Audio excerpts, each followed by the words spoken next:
どうも、台風連続発生してるふざけです。今日は台風情報です。左のが5号で右が6号ですね。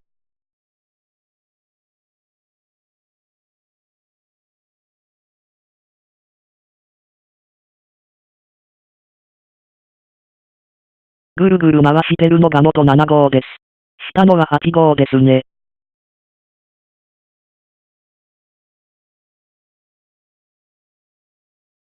さあ、次は台風の進路を見ていきましょう。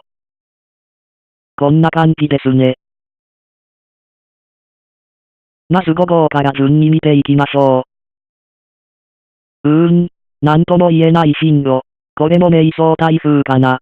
迷走台風とは、どこに行くのかわからない、全く予測不明の台風のことです。説明大丈夫かな。5日後は、左上に見えるのは我らが千葉ですね。いやー、頼もしい。それはそうと、上陸する確率はありますね。中心気圧も少し発達してるようだし。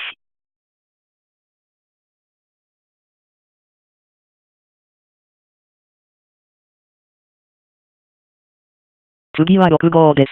名前が5号と似てますね。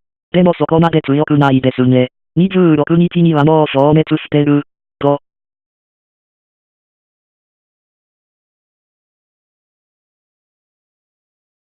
次は7号。もう消滅してます。次は8号。強風域が小さいですね。まあ7号もそうでした。この台風もすぐに消滅するそうです。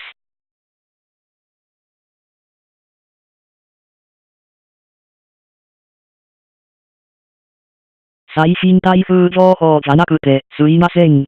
今回は以上となります。最後までご視聴ありがとうございました。それでは、バイバ。最後までご視聴いただき、誠にありがとうございます。チャンネル登録、ぜひぜひお願いします。このチャンネルのメイン動画は、スプラふざけ、にゃんこ大戦争、ハムスター日記。サブ動画内容は、スプラガチ、お出かけ動画、その他の実況、などなどです。このチャンネルを、今後も、よろしくお願いします。それでは、バイバ。